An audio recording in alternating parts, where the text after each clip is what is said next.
Hu Adonai Echad.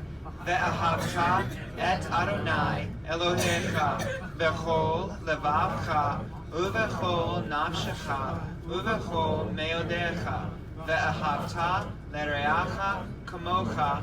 Amen. Hear, O Israel, the Lord is our God, the Lord is one. Love the Lord your God with all your heart and with all your soul and with all your might, and love your neighbor as yourself. Amen. Amen. So the beam presses down on these baskets and extracts more of that oil. And this is your residue oil. By the time you get to the very end, that's what you use for lighting. So that's your worst of the worst oil. But that's what you have down below. They'll have pits. That's the deepest. So the water table is somewhat low here, but it rises during the rainy season. So right now it's probably a little bit higher or a little bit shallower. The gardener does not cut off the branches. What does the gardener do? He lifts the branches up with rocks or sticks. And as you go around and look at some of these vineyards and these vines, you can see what's going on. Why do they do that? Because as the vine grows and as the branches grow and the grapes get on there, the weight of those grapes bring the fruit down. It touches the ground, produces a fungus. But if you simply lift the grapes up, the sun will kill that fungus and you'll have good grapes again. A gardener does not want to lose their grapes. They don't want to lose those branches. And so a gardener's not going to cut it off or take it away. The gardener's going to lift it up. A knife fight. Goliath didn't have a chance. And David knew it. And you can feel, and what I love, David could have taken Adonai Echad. Ve'ahavta et Adonai Elohecha bechol levavcha uvechol nafshecha uvechol meodecha ve'ahavta lereacha kamocha. Amen. So Jesus is probably standing that direction. So Jesus would probably be standing where we are, approximately just several feet lower, when he said, Lazarus, come out. And Lazarus would have come out this direction. Now, is this the actual tomb? We don't know for sure, but there's a lot of tradition here. It goes back to at least Byzantine, which means the same way. Climb up and out. So there's not. However, gates are almost always named how? By what city they face. So Jaffa Gate, right over there, Lord willing, we'll be walking through it in just a few moments, faces what city? Jaffa Gate. I can't tell you Jesus was very few places, but I think Jesus was right up there. He may have actually walked, these would have been covered most likely, but he would have walked probably on these steps as he was taking them.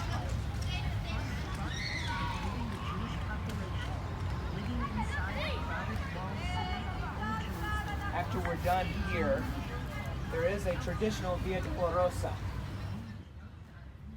P.S. You hear a lot about, my God, why have you forsaken me? As if God ever left Jesus. It's a remez. It's a remez. Read Psalm 22. And while you're at it, read John's account and tell me John didn't have Psalm 22 in front of him. Tell me Jesus wasn't reciting Psalm 22 on the cross. That begins, my God, why have you forsaken me? But ends with affirmation saying, God, you never left me. I will praise you in the assembly. You have done it. Years even before that. So Hadrian comes to this land. We've talked about him briefly at the at Bethlehem Church of Nativity. When he comes through, he tries to destroy any memory of anything Jewish or Christian. So he comes from 132 to 132.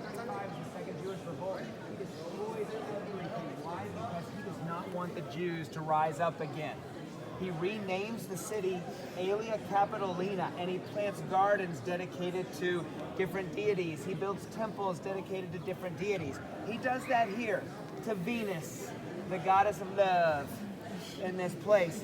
But when he does so, what happens when Helena, when Christianity becomes the official religion of the empire, Helena, Constantine's mom, comes here. And in 324, she commissions the Venus temple to be destroyed and a church to be built on top. Why does he build a temple to Venus here? Most likely because the first Christians remembered this as the place of Jesus' death, burial, and resurrection. So Helena commissions a church to be built in 324. It was consecrated in 333 AD, and it was incredibly massive. The most impressive church of the time. That church was destroyed in 527. Another one rebuilt in its place. That one was destroyed. Another one rebuilt. This one is Crusader, probably around 1095 or 1100 AD is what this one dates to. However, it has been added upon, subtracted from, and added over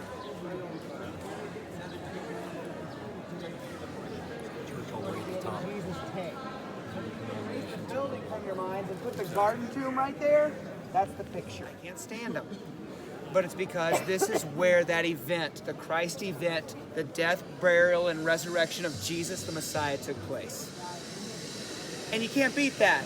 You just can't. So we're going to make our way now back to Jaffa Gate and back to the bus. Please. That beautiful mosaic with the free side, that's what you're looking like right now.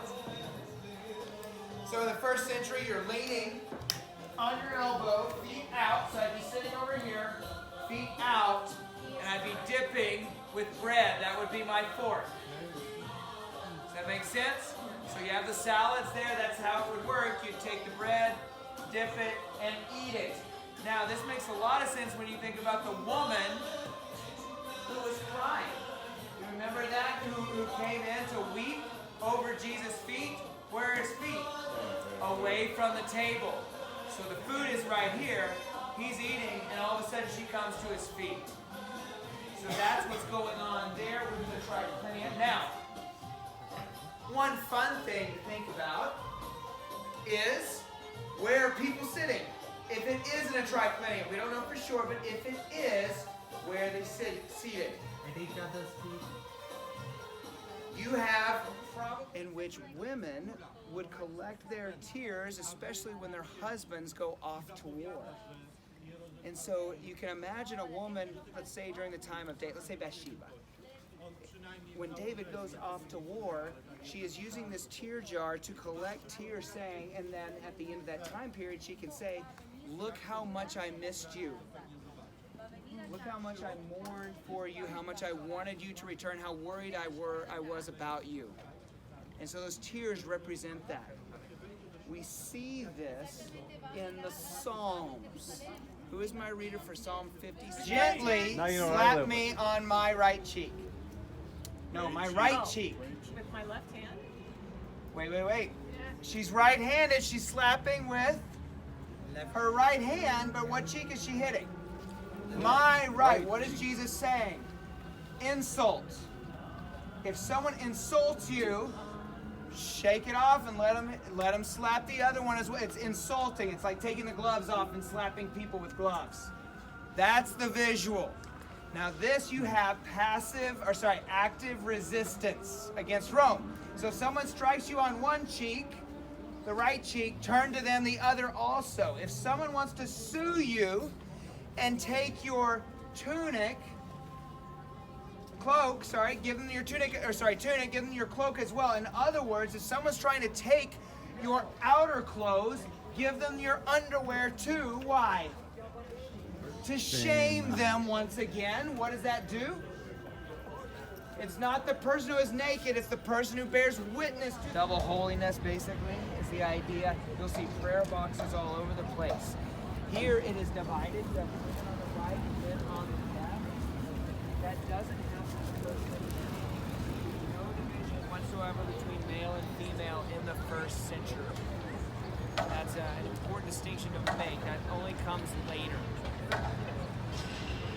They will be praying the text, they will be reading the text, they will be praying out of their prayer books called the Siddur, and you'll see them doing this. That it's called daven is prayer, Yiddish for prayer. Or davening is an anglicized word, but they're praying is what they're doing, and when they're praying, they're moving. They're reciting the text, or the prayer, they're remembering it. It's part of the memory if you associate physical action. It also is helping keeping cadence, keeping the rhythm. So you'll see that as well. Guys, you will see some arks, some wooden closets or armoires for keeping the Torah scrolls. And guys, if you want to come with me, I'll be going through over here underneath there. You can see what is known as Wilson's Arch. It's a beautiful archway created by Herod the Great. Now, guys, we can see that. The ladies get to see things that we don't get to see. There was a gate called Barclay's Gate, and ladies, if you go to the right, and there's a little entrance on the right, you may have to crowd your way in, but you should be able to see the lintel stone, the upper stone of what is known as Barclay's Gate. It's a significant gate, and I've never seen it before, so please take a picture and show me, because I want to see it. So just a little bit about what's going on here. This is considered the holiest place for Judaism. Why? It's the closest they can get to the Holy of Holies without actually standing on it. They don't go up on top, very rarely. Some of them do, against rabbinic halakha, but this is as close as they can get without going on top itself. So they'll use this wall as a place of prayer. They've been doing this for hundreds of years. Sometimes it used to be referred to as the Wailing Wall. I honestly don't know when that came up or why that is. They don't call it that, they just call it the wall. And the Western Wall, HaKotel in Hebrew. I've already spoken a little bit about the Talit or prayer shawl, but once more as a reminder, this symbolizes God's wings. It's God's covering, God's protection over His people. So it's very neat to watch as they're praying with these covering themselves or covering their sons, because it's men and women. But in the synagogue, if they're together, to be able to cover all of them. You have the tassels as well on the corners are wings. But it's a beautiful piece, a beautiful reminder of what's going on for them as they see God protecting them. Another thing you'll see is what they'll do, especially the larger ones, they'll take it and they'll wrap it around like this. When they wrap it around like that, they are going into their closet. That's their closet. So when Jesus says, go into your room and close the door, He's saying, go into your closet. Erase the distractions. He could be saying a real house too. But that's another possibility for what Jesus is talking about. Let it be distracted and focus on what's important, which is God, not what other people are thinking about you. Questions? This one is classic Herodian, 1st century BC. You see the difference? Whenever you see stones like this, just think Herod the Great. Just naturally think Herod the Great. This was his iconic style of stone, very smooth front, trimmed all around. Here, it's an uncarved or unfinished front, still with the trim, though not cut nearly as finely. So classic Herod the Great. So think 1st century BC, 2nd century BC.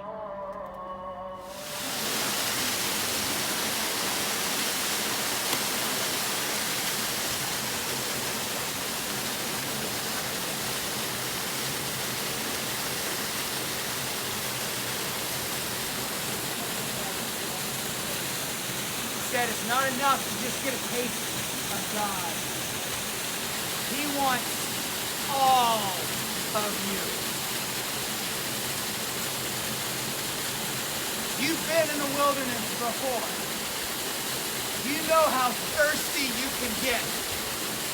I don't ever want you to forget that this is who God is. He is the living water in your wilderness. And he feels incredible. Stay thirsty.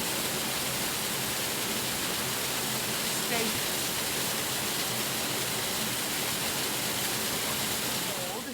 They said a child was ready to learn Torah. So that's when they would go to school.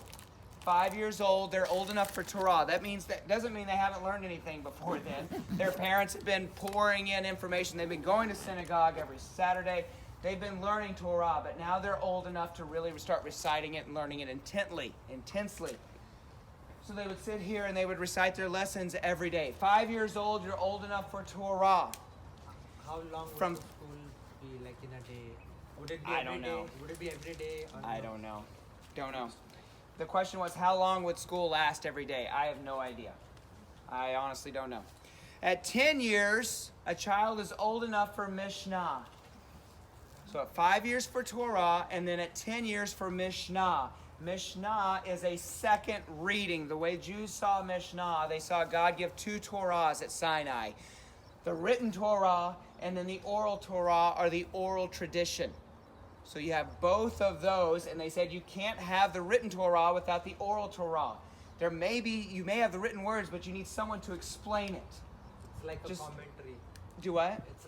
It's like a commentary. It's like Philip and the Ethiopian eunuch. You want me to explain what you're reading? That's Mishnah. The Mishnah helps explain what is in the written word. And so they believe God gave 2 Torahs. If you go home and read Pirkei Avot tonight, you'll understand. It's great. I'm not going to dive into it because of time, but it's so much fun. By the way, from 5 to 10 years old, when it means they're studying Torah, what does that mean? They're memorizing it. They're memorizing it. I was eating lunch while I was living here. I was eating lunch with a guy named Bill Schlegel who wrote a pretty good geography book, Satellite Bible Atlas. And he invited a Yemenite Jew to lunch.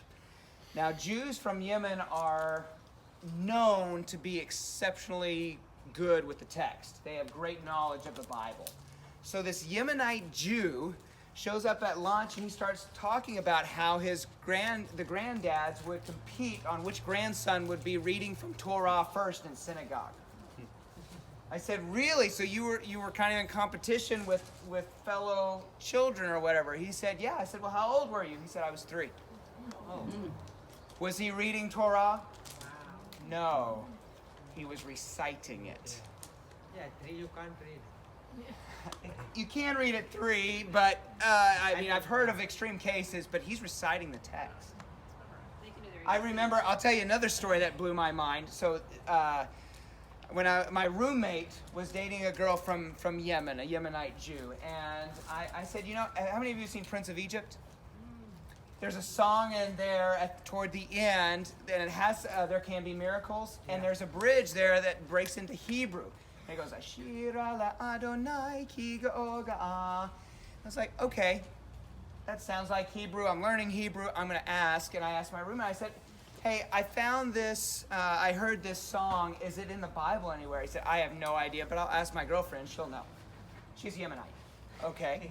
So he asks her. And he couldn't remember. He said he couldn't remember what my question was or what the song was. And so he said, Jeff, and she came over to the apartment. And he said, Jeff, ask her your question because you had a question. And I said, yes. Ashira la Adonai kigo. Is that in the Bible? Oh yeah, that's Miriam's song, Exodus 15. Because they know the text. So if you can imagine a 10-year-old Jesus, he's walking around. Nice lizard. He's walking, don't eat that one. That's a bad one. Unclean. He's walking around reciting he has the Torah memorized, the first 5 books of the Bible. Genesis, Exodus, Leviticus, Numbers, Deuteronomy. Any of you have one of those memorized yet? Maybe? Catechism. Still working on the Shema. Still working on the Shema. Awesome. That's awesome. That's how seriously they take the text. So from 10 years old to 13 years old, you're working on, well, really through 15 years old, but 10 years old, Mishnah. At 13 years old, you're ready to fulfill the commandments. We call it, you've heard of it, Bar mitzvah. Bar mitzvah, 13 years old. That's So now you're going to ask, but Jesus was 12. Yes, he was, and I'll talk about that, Lord willing, later. So 13 years old, the fulfilling of the commandments. In other words, you are taking on the yoke of the commands. You are now an adult. You are taking on responsibility. We would call it either confirmation or baptism or something like that. I don't know exactly how Ephraim does that, but it would be that level of taking on responsibility for your own spiritual well-being. At 15 years old, you're old enough for Talmud. So from 10 years to 15, you're not only studying Torah, you're also reading and studying the other Old Testament books and committing them to memory. What's the Talmud? Talmud, good question. The Talmud is a body of literature that was written later. Okay, so it wasn't written in the time that this was even written down in Mishnah. It was composed later, but again, it's a reflection on the past. But the Talmud, you have two of them, one written in Tiberias, one written in Babylon. Two different Talmuds, but it is a commentary on Mishnah, which is an interpretation of Torah. Is that clear as mud right now?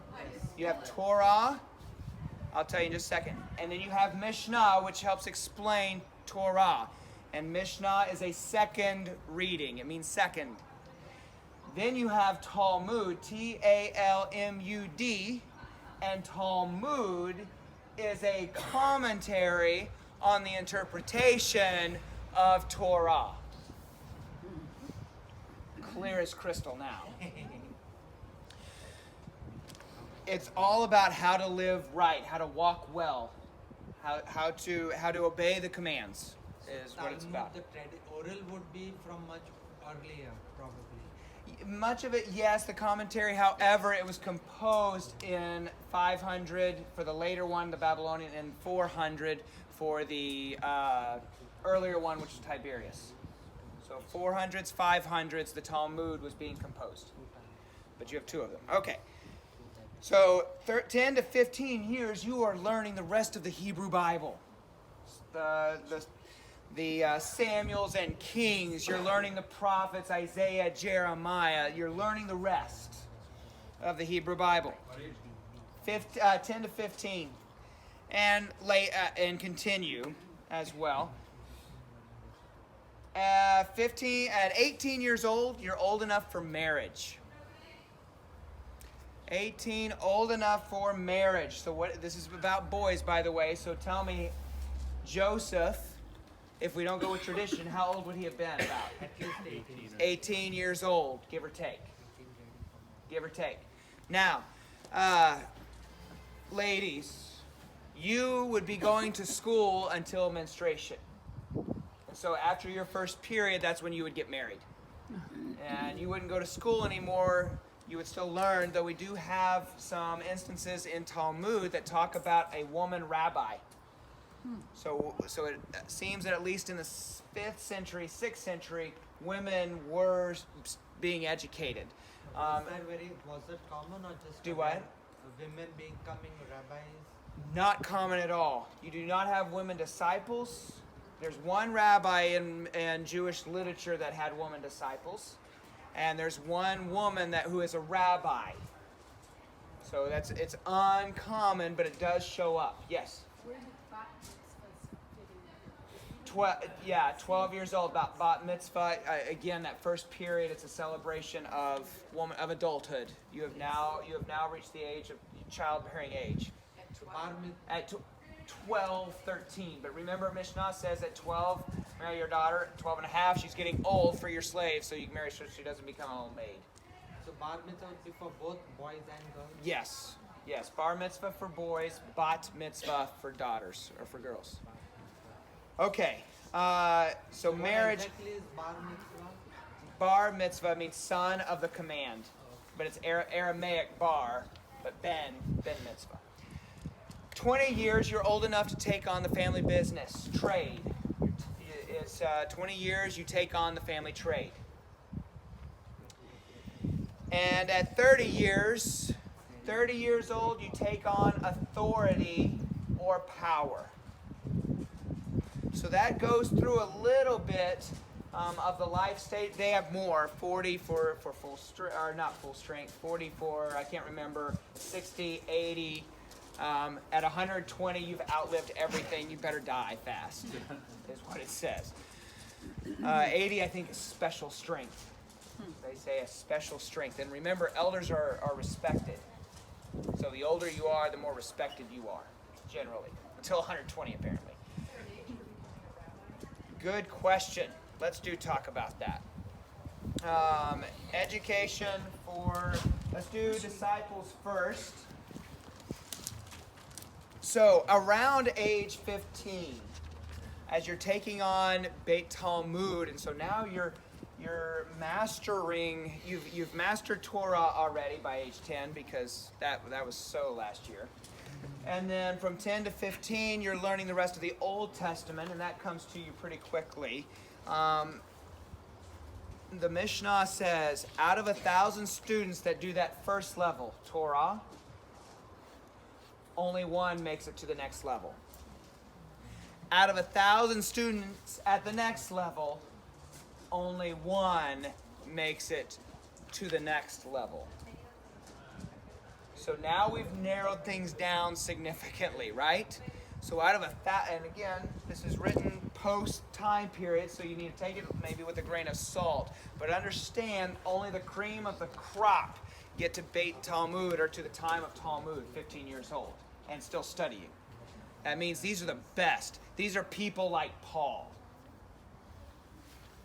Paul made it this far. He was the cream of the crop student. So I don't know what the percentage is, what that would look like, but so 0.1% would make it out of the first. Is that correct? Out of the first school, and then 0.1% out of that 0.1% would make it to the next level. So you're not talking a whole lot of people. So when you say the first level,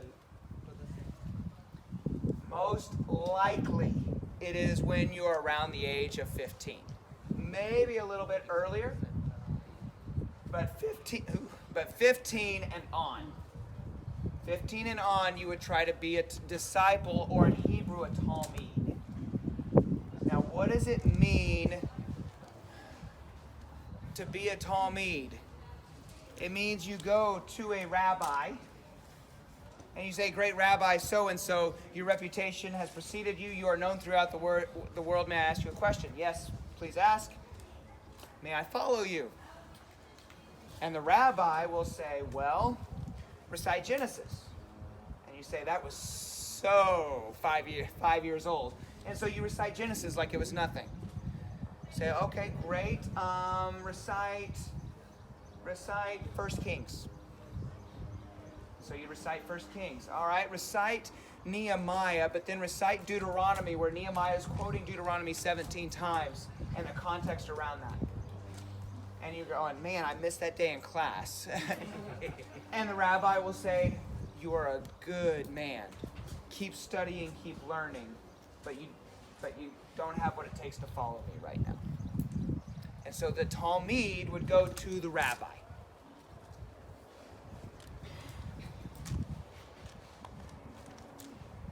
Yes. So when the two disciples go to Jesus and ask him, "Where do you live?"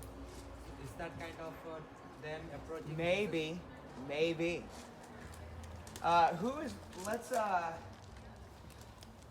I'm going to read the passage of Jesus and the disciples later, but we all know what Jesus does, right?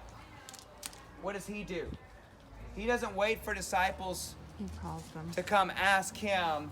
He goes and calls disciples. So who is my reader for John 15, 16 through 17? That's me. Please read that one for us.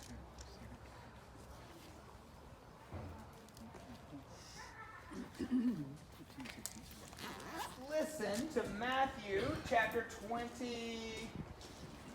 21, 23 through 27. Who is my reader for that? Great. Thanks for hanging in there. We're almost done. Yeah, thank you. Jesus entered the temple courts, and while he was teaching, the chief priests and elders of the people came to him. "By what authority are you doing these things?" they asked. "And who gave you the authority?" Jesus Okay, wait, just a second. What's the question? What idiot rabbis passed on transferred authority to you because we need to get them. What is going on? Who gave you this authority? And so Jesus says in classic Eastern way, I'll also ask you one question. If you answer me, I will tell you by what authority I'm doing these things. John's baptism, where did it come from? Was it from heaven or from men? okay, stop right there. So Jesus does a classic Eastern thing, right? He says, I'm going to ask you a question. If you answer me, I'll tell you where my authority comes from. And what does he ask? John the Baptist, where did he get his authority? Question. Did he answer their question? Yeah, he did. Keep reading. They discussed it among themselves and said, if we say from heaven, he will ask, then why didn't you believe him? But if we say from men, we're afraid of the people, for they all hold that John was a prophet. So they answered Jesus, we don't know. Then he said, neither will I tell you by what authority I'm doing these things. So it's a game. They ask a question, Jesus asks a question. They don't answer, and Jesus says, fine, I'm not going to answer either. But he does. John the Baptist is where I got my authority. What are you going to do about it? When did he get his authority from John the Baptist? Baptized in the Jordan. But John the Baptist wasn't the only one there. Every matter must be established by 2 or 3 witnesses according to Deuteronomy. Who else is there at Jesus' baptism? The Father and the Spirit. Father is there, the Holy Spirit. John was there, and Jesus looked up, and heaven was ripped open, and God said, this is my Son. And the Spirit floated down like a dove, reminiscent of Genesis 1, and lighted on him. Where did Jesus get his authority? Was it from heaven or from men? It was both. One of my mentors, a guy named Ray Vanderlaan, tells this story, and he said, I went to a yeshiva, a rabbinic school, and there were 33 people in the classroom, 32 of them had black hats, black suits, had tassels, had the phylacteries and all of that. One of us was in Dockers and a polo. But it was Chaim Potok's class. Can you say that again? What class? Chaim Potok, he's an author of several books, but he wrote The Chosen, if any of you have seen the movie or read the book, The Chosen. But he was in that class, and Potok walks in and says to the guy in the front row, recite Genesis. And Ray is like, recite Genesis? Are you kidding me? So the boy stands up and starts reciting Genesis and says, Bereshit bara Elohim, stop. In the beginning created God, stop. If you don't believe that, he said, there's the door. We are here to become men of God, not just here to get a degree. And if you're here just to get a degree, you know we have rectal thermometers, and you know what we do with those. So that was his context. And he said, I was humiliated every day because he would ask me different questions about, what does Jesus say about that? What does Jesus say about that? What does Jesus say about that? And he didn't know. And they were talking about authority and how that's passed on from generation and different people that passed it on and passed it on. And he said, hey, Ray, where did Jesus get his authority? I was like, I don't know. And he said, Ray, stand up. He said, guys, I want you to know something. Ray is the only one here whose rabbi got his authority directly from God himself. Ray said, I walked out a little bit taller that day.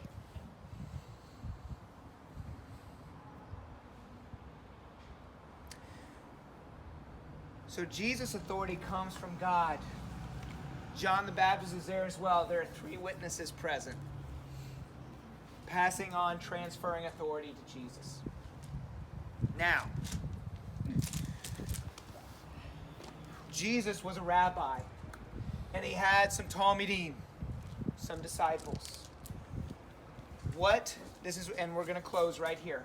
What does it mean to be a disciple, a Talmid? Culturally, you are to be exactly like your rabbi.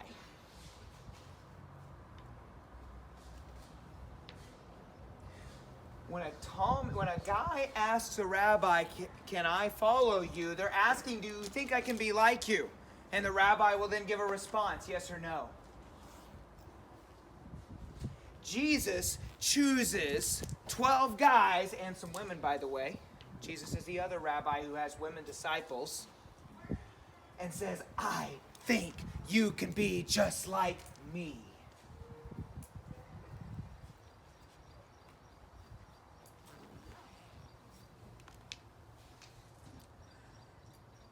I don't think it ended with the disciples either. Because at the Great Commission, possibly and most likely right on top of that mountain up there, on Mount Arbel where you were, Jesus says to his disciples, all authority in heaven and on earth has been given to me. That's a whole lot of authority, by the way. All of it's been given to me. I now give it to you. Now go and make Talmidim of all nations, baptizing them in the name of the Father, the Son, and the Holy Spirit, and teaching them to obey everything I have commanded, and surely I'm with you always, forever, to the very ends of the earth.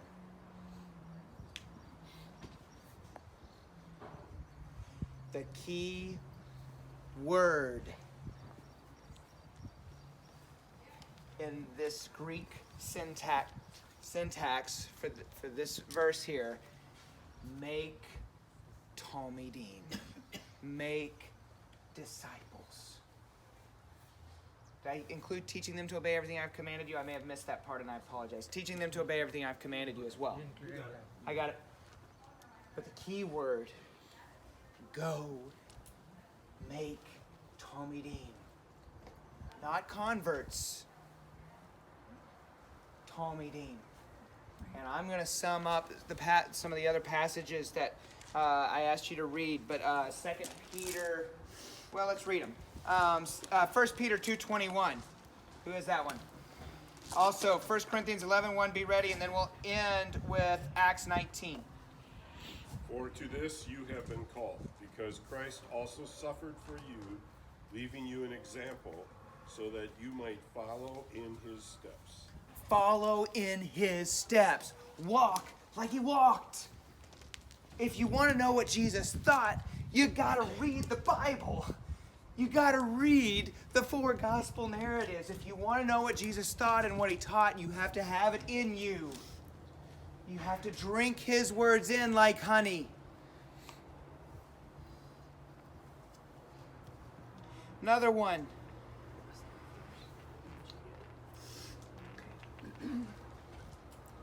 Paul, a Talmid of Jesus, a disciple of Jesus, though he was later, post-resurrection, post-ascension. Listen to what Paul says in 1 Corinthians 11, verse 1. Follow my example as I follow the example of Christ. Paul said, I'm a Talmid of Jesus. So much so that the direction I'm walking and the way I'm walking, you just follow right behind me because of what? I'm following, Paul says, right behind Jesus.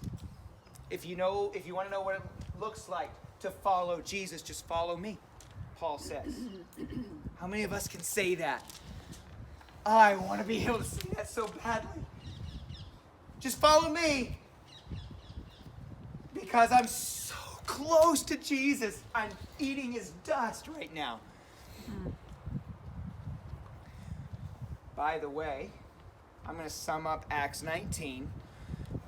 Paul does it to such an extent that when he gets to a place in called Ephesus, there's some disciples of John there.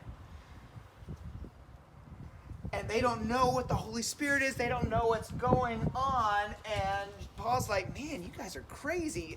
By the way, John having disciples in Ephesus, that's kind of impressive. John the Baptist is pretty cool. He has disciples in Ephesus. That's a big deal. Paul says, no, we need to do a new baptism here. How many are there? If Paul wants to be just like Jesus, how many do you think there were? At least 12. Luke says there were about 12 of them. There may have been 40. There could have been 2. It's about 12 because Jesus had his 12. Paul is following in the very footsteps of Jesus. Trying to. And so that's what I implore us all to do. Let's follow right after Jesus. Let's follow in his halakha, his way. I'll talk more about that, Lord willing, a little bit later today. But that's something of what a rabbi is in the first century, and that's something of what a Talmud is. Talmud is not a convert. They're already saved. They're already within the Jewish system. They're already saved. But a Talmud is someone who wants to be just like the rabbi. We have converts in Christianity. Many of them. Jesus is looking for some disciples. One more story as we close. Ray was at a lecture here in Jerusalem from a guy named David Flusser. For those of you who don't know, David Flusser was a Jewish scholar at Hebrew University, brilliant man who studied the life of Jesus. The man spoke about 18 languages, gave lectures in 12, and knew Jesus much better than I did, in a way. But he said he was giving this lecture to some Jewish students, and Ray was in the group. And I don't think Flusser knew, at least Ray doesn't think Flusser knew that he was in the audience.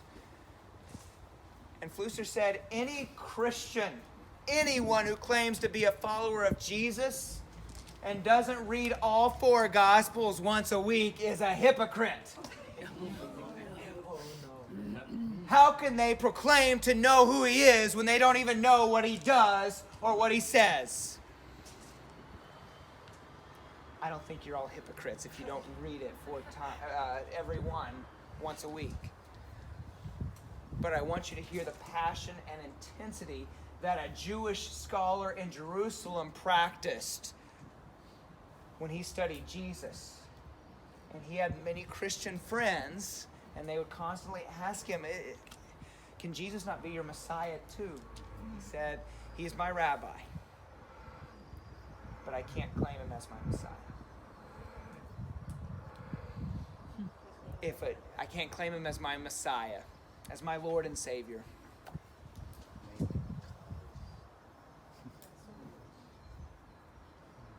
But if a Jew is doing that, I want to know Jesus better. I think there are other ways to know him outside of I think he reveals himself in many ways, don't get me wrong, and I don't think you're a hypocrite. I don't think you're not a disciple for not reading the gospel narratives at least once every 3 months. Or more even. But I want you to hear the passion and intensity that in this culture they practice that. That's this first century culture. I don't even do that. I try, but I don't do that. Questions, comments, thoughts? These buns are tired. Yes. How would we detect them? It's different today than it was in the first century. But yes, you will see many rabbis, and many people are called rabbi even if they're not rabbi. It's now even just a sir term.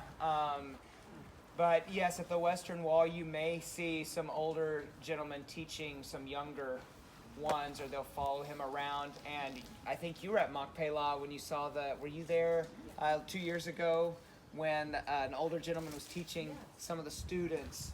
That's a rabbi with his Talmudim. Byzantine. When you said Byzantine, it's about Byzantine, 4th century. 324 to 638.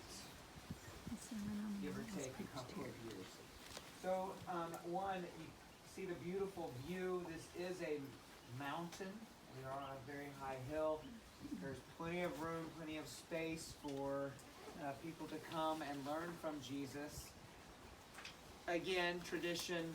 It's so maybe not a whole lot of stock. It could definitely work. To me, it makes a little more sense that Jesus would go to Mount Arbel, not this place, but it is closer to the towns and more accessible for larger crowds. So this sermon on the Mount, Matthew 5 through 7, is Jesus' halakha. This is Jesus' halakha. If we, as followers of Jesus, lived out this sermon, it would change the world. It would change the world. So we're going to read it together. And there are many things culturally going on that I would love to talk about, but for the sake of time, we're going to bypass a lot of them. I'll hit a couple of things here and there. But we're going to read this together, and we'll do like popcorn.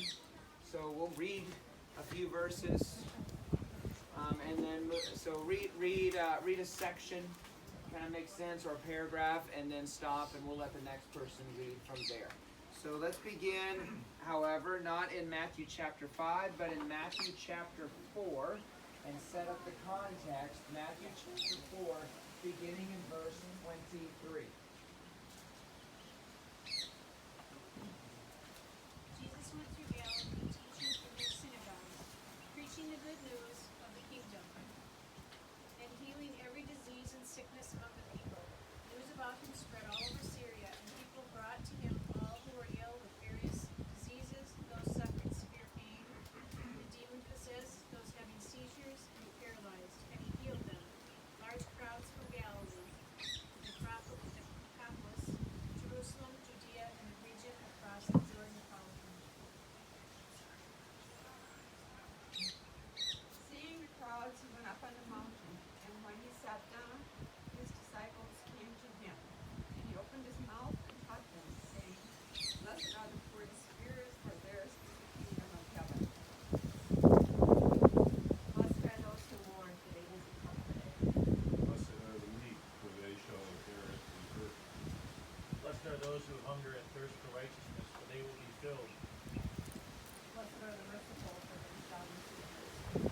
Blessed are the pure in heart, for they will see God. Blessed are the peacemakers, for they shall be called the sons of God. Blessed are they that have been persecuted for righteousness' sake, for theirs is the kingdom of heaven. Blessed are you when people insult you, persecute you, and falsely say all kinds of evil against you because of me. Rejoice and be glad, because great is your reward in heaven. For in the same way they persecuted the prophets who were before you. You are the salt of the earth, but if salt has lost its taste, how shall its saltiness be restored? No longer good for anything except to be thrown out and not You are the light of the world. A town built on a hill cannot be hidden. Neither do people light a lamp and put it under a bowl.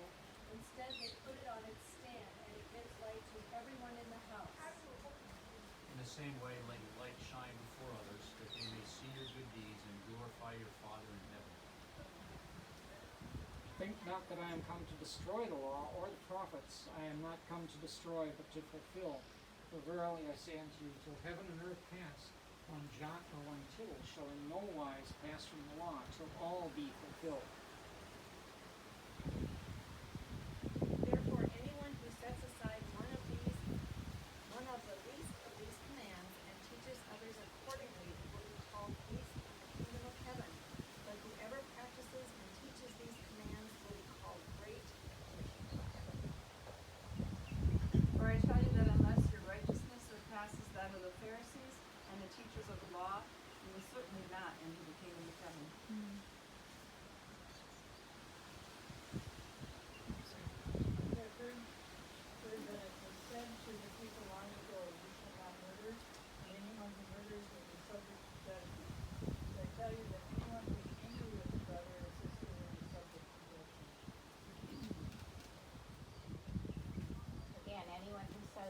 other, Raka, is answerable to Sanhedrin. But anyone who says, you fool, you will be in danger of the fire of hell. Therefore, if you are offering your gift at the altar, and there remember that your brother has something against you, leave your gift there in front of the altar. First go and be reconciled to your brother, then come and offer your gift. Settle matters quickly with your adversary who is taking you to court. Do it while you are still with him on the way, or he may hand you over to the judge. And the judge may hand you over to the officer, and you may be thrown into prison. And if that happens, you surely won't be free again until you have paid the last penny. You have heard that it was said, you shall not commit adultery. But I tell you that anyone who looks at a woman lustfully has already committed adultery with her in his heart. If your right eye causes you to stumble, gouge it out and throw it away. It's better for you to lose one part of your body than for your whole body to be thrown into hell. If your right hand causes you to stumble, cut it off and throw it away. It's better for you to lose one part of your body than for your whole body to go to hell. It has been said, anyone who divorces his wife must give her a certificate of divorce. But I tell you that anyone who divorces his wife except for sexual immorality makes her the victim of adultery, and anyone who marries a divorced woman commits adultery.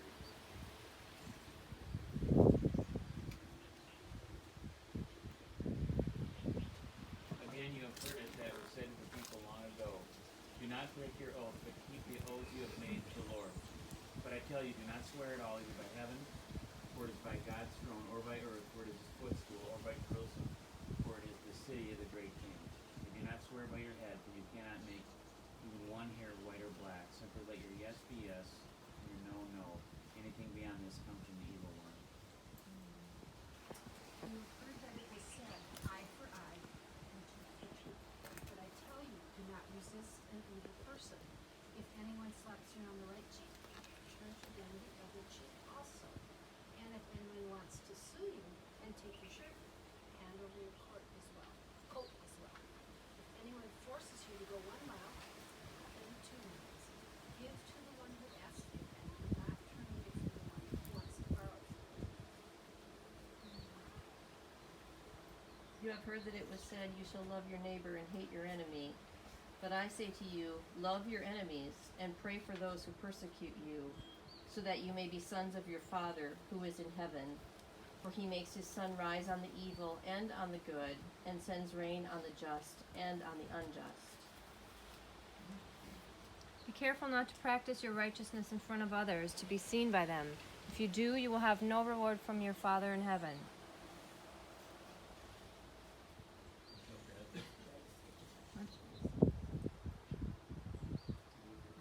What verse are we supposed to be on? 6:2. 6:2. Oh, we skip 47?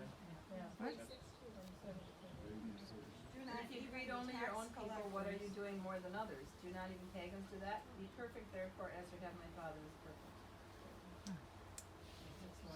I'm sorry. Beware of practicing your righteousness before other people in order to be seen by them, for then you will have no reward from your Father who is in heaven.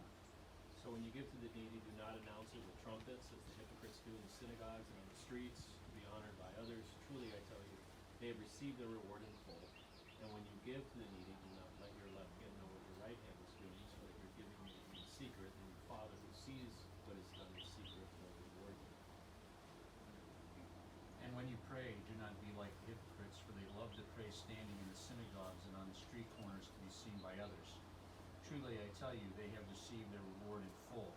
But when you pray, go into your room, close the door, and pray to your Father who is unseen. Then your Father who sees what is done in secret will reward you. And when you pray, do not keep on babbling like pagans, for they think they will be heard because of their many words. Do not be like them, for your Father knows what you need before you ask him. This then is how you should pray. Do it together. Yeah. Our Father in heaven, hallowed be your name. Your kingdom come, your will be done, on earth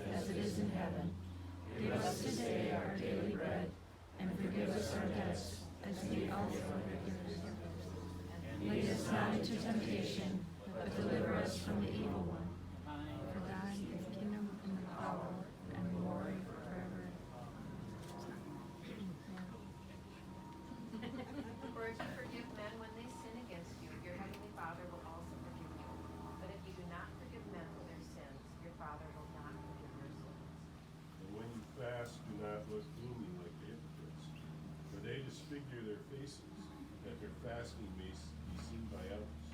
Truly I say to you that they have received the reward. But when you fast, anoint your head and wash your face. Let your fasting may not be seen by others, but by your Father who is in secret, and your Father who sees in secret will reward you. Do not store up for yourselves treasures on earth where moths and vermin destroy, and where thieves break in and steal. But store up for yourselves treasures in heaven where moths and vermin do not destroy, and where thieves do not break in and steal. For where your treasure is, there your heart will be also. The eye is the lamp of the body, so if your eye is healthy, your whole body will be full of light. But if your eye is bad, your whole body will be full of darkness. And then the light in you is darkness. How great is the darkness? No one can serve two masters, for either he will hate the one and love the other, or he will be devoted to the one and despise the other. You cannot serve God and money. Therefore I tell you, do not worry about your life, what you will eat or drink, or about your body, what you will wear. Is not life more important than food, and your body more important than clothes? Look at the birds of the air. They do not sow or reap, or store away in barns, and yet your heavenly Father feeds them. Are you not much more valuable than they? Who of you, by worrying, can add a single hour to their life?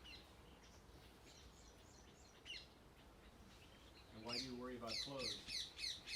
See how the flowers of the field grow? They do not labor or spin, yet I tell you that not even Solomon in all of his splendor was dressed like one of these. If that is how God clothes the grass of the field, which is here today and tomorrow is thrown into the fire, will he not much more clothe you, you of little faith? So do not worry, saying, what shall we eat, or what shall we drink, or what shall we wear? For the pagans run after these things, and your heavenly Father knows that you need them.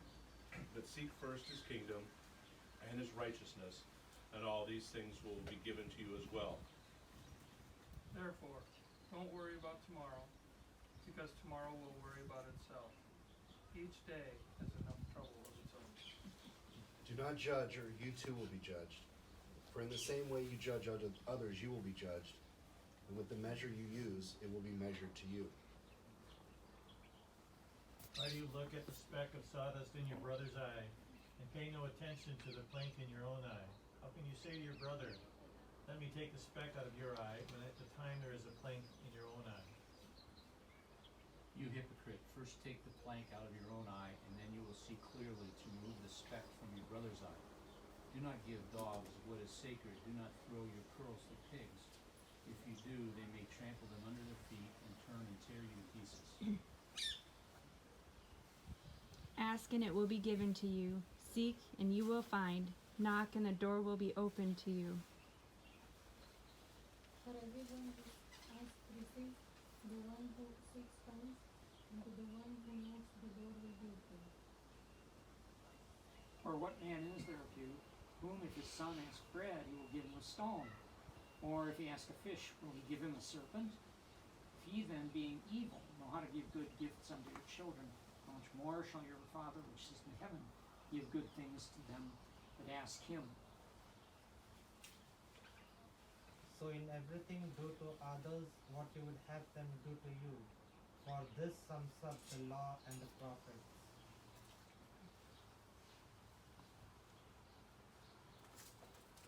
Enter through the narrow gate, for wide is the gate and broad is the road that leads to destruction, and many enter through it. But small is the gate and narrow the road that leads to life, and only a few find it. Watch out for false prophets. They come to you in sheep's clothing, but inwardly they are ferocious wolves. By their fruit you will recognize them.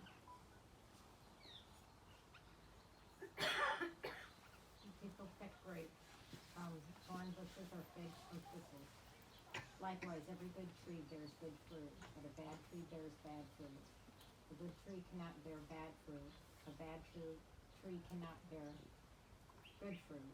Every tree that does not bear good fruit is cut down and thrown into the fire. Thus, by their fruit, you will recognize them.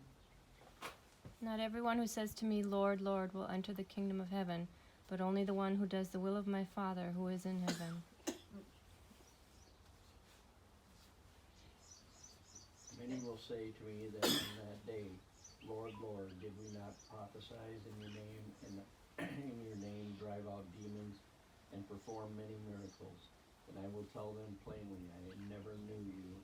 Away from me, you evildoers.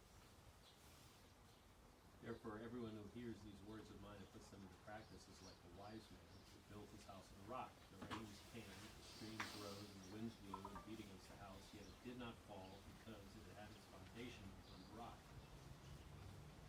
But everyone who hears these words of mine and does not put them in practice is like a foolish man who built his house on sand. The rain came down, the streams rose, and the winds blew and beat against that house, and it fell with a great crash.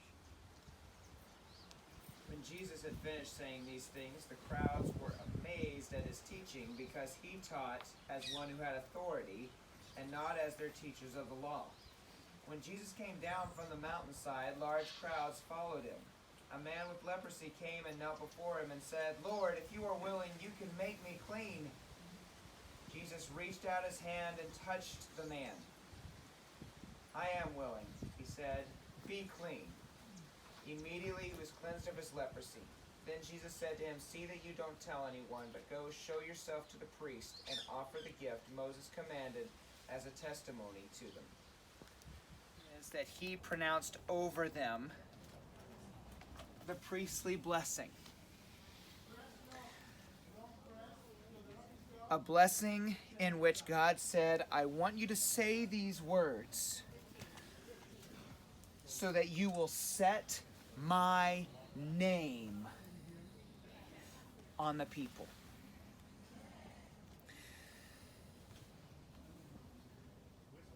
Would you please stand?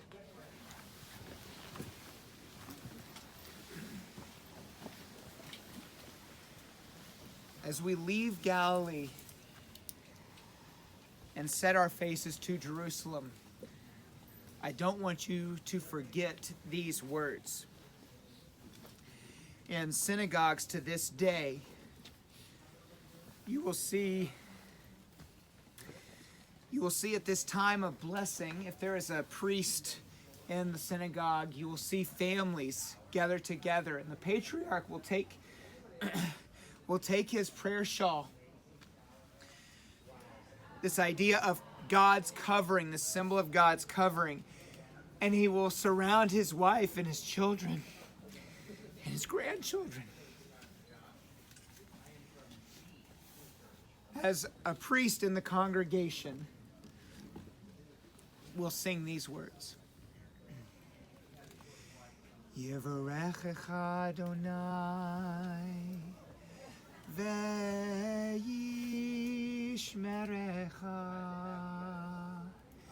Yair Adonai panav elecha v'chunecha,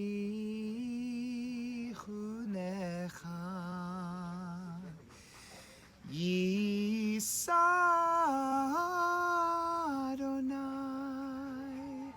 panav elecha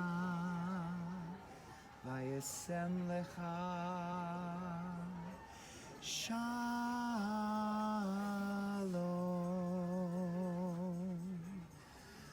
The Lord bless you and keep you. The Lord make his face turn toward you and be gracious to you. The Lord lift his face toward you and give you peace. Amen. Amen. Go home and make Talmidim. Amen. Did, and on the way to that house, a woman came up and started talking to a guy in Hebrew. This was when we had just moved there. And he said, "Are you Jewish?" I said, "No." "Is your mother Jewish?" "No." "Your grandmother?" "No." "Great-grandmother?" "No." "Great-great-grandmother?" "No." "Okay, you're good." So I went to this lady's house, and I opened the refrigerator. They said, "Open the refrigerator." So I opened the refrigerator. They said, "Flip that switch." I flipped the switch. And now, when she opens and closes the refrigerator, the light won't come on, because that's lighting a fire. Any use of electricity like that is lighting a fire. And you say, that is absolutely ridiculous, and what a pain in the petunias. In a way, yes. But here, that's the halakha. That's the way that Orthodox Judaism has gone. And so Orthodox Jews take that on and say, we're not going to light any sort of fire whatsoever. So we're not going to press the button on the elevator. Which is why they have Shabbat elevators that stop at every floor on the way up and all the way, every floor on the way down. Same place where Solomon's temple stood. And it would have been much taller, and you can see that it's covered in gold, and it took place in 94.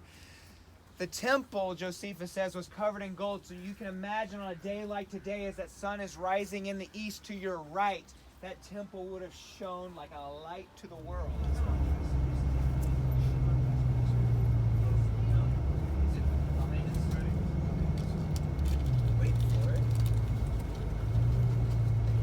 So the song goes, my voice is really bad right now and I just wore it out quite a bit from the wind there, but it's something like this, and I'm not completely accurate, but go to any synagogue today and this is the song you will hear. Shema Yisrael, Adonai Eloheinu, Adonai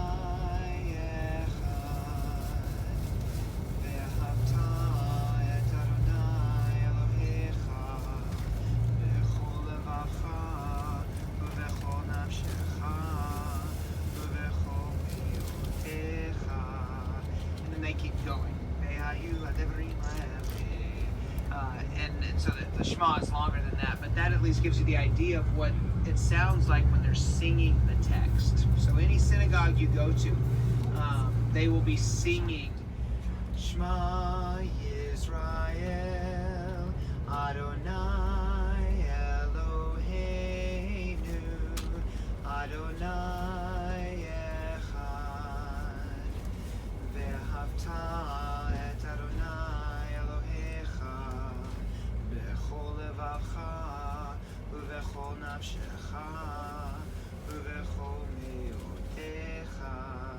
And then they keep going. And so the Shema is longer than that, but that at least gives you the idea of what.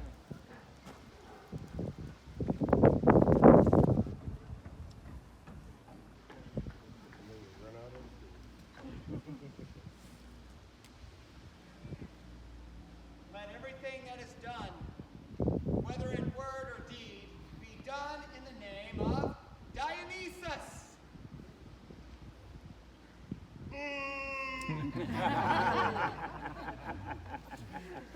We try to, when we're either doing a boat ride or something, we'll have some fish on the shore waiting, just to kind of have that experience. So we told Majed about that. He said, fish, let's do the whole thing. Let's make this the real deal, which is classic Middle Eastern hospitality right here. But I want us to listen to the words of Jesus one more time. I kind of did this teaching already with the reinstating of Peter and Jesus, how he says, do you love me, do you love me, do you love me? Feed my lambs, take care of my sheep, feed my sheep. Afterward, this is beginning in verse 1, Jesus appeared again to his disciples by the Sea of Galilee. It happened this way. Simon Peter, Thomas, also known as Didymus, the twin, Nathanael from Cana in Galilee, the sons of Zebedee, and 2 other disciples were together. I'm going out to fish, Simon Peter told them, and they said, we'll go with you.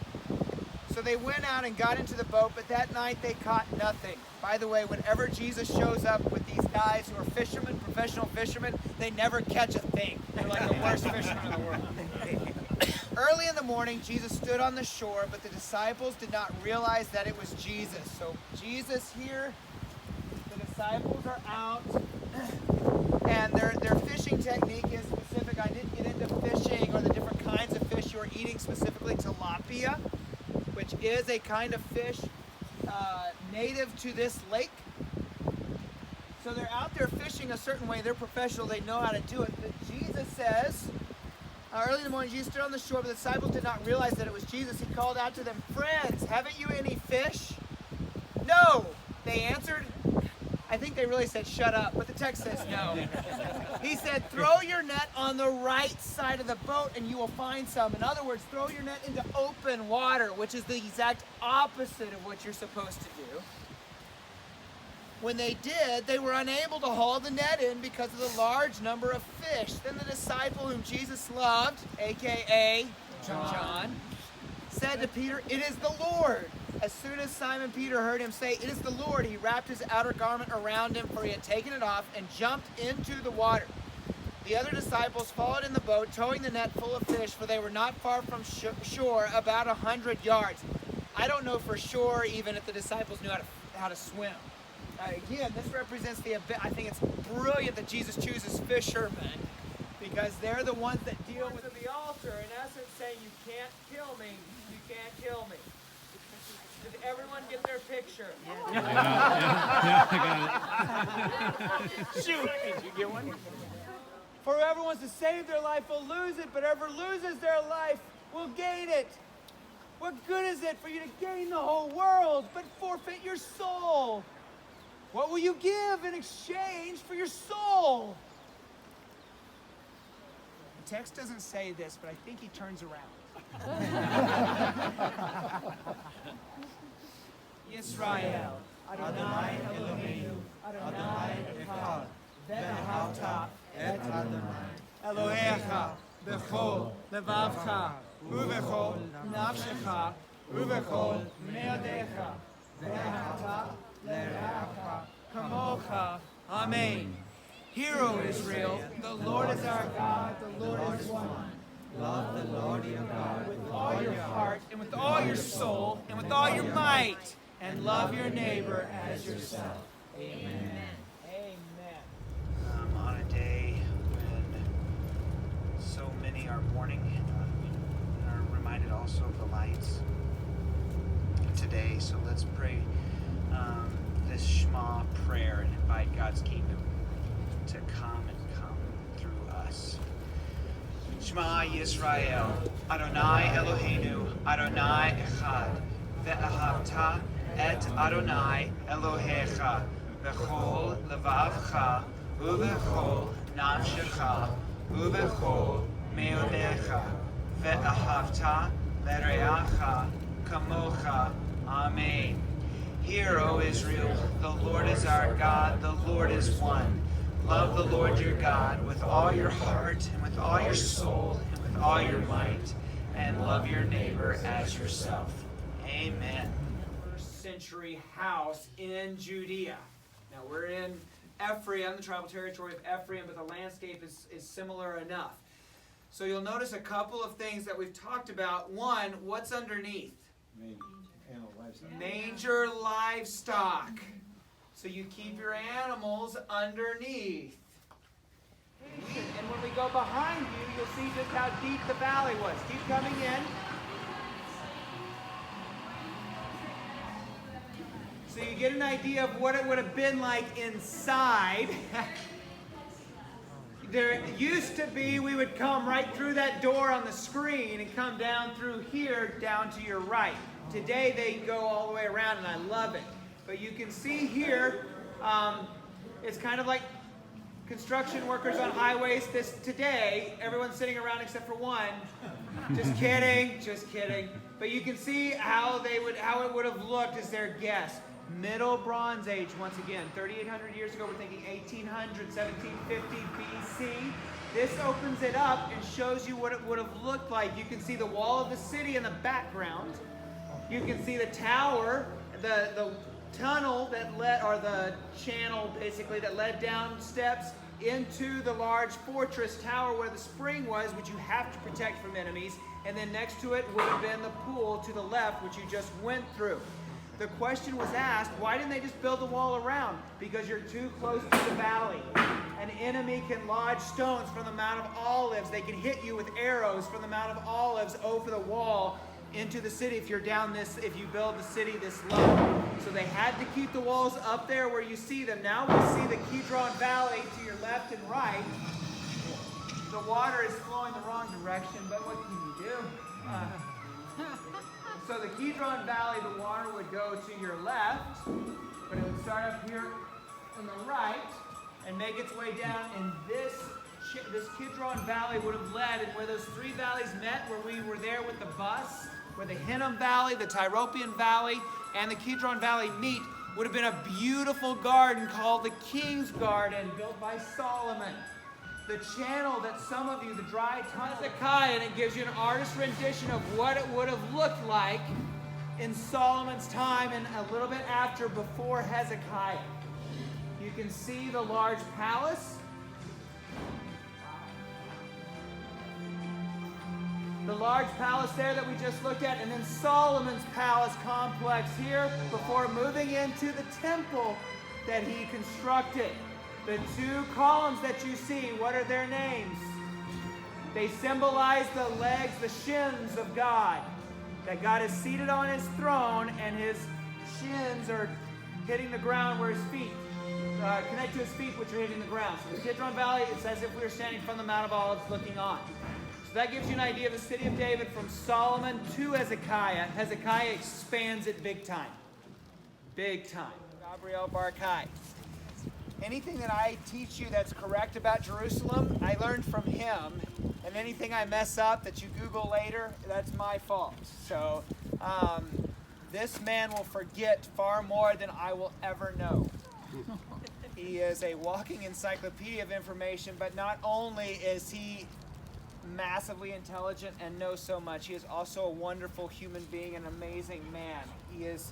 He was my professor at Hebrew University, but he is now also my friend. And I'll ask right now that you can keep it in mind. His beloved Esther had a stroke several months ago and has not done too well. So if you could please keep Esther in your prayers. And that has definitely changed his life as of late. So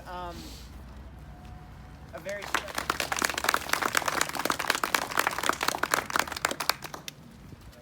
That after such an introduction, I'm futile.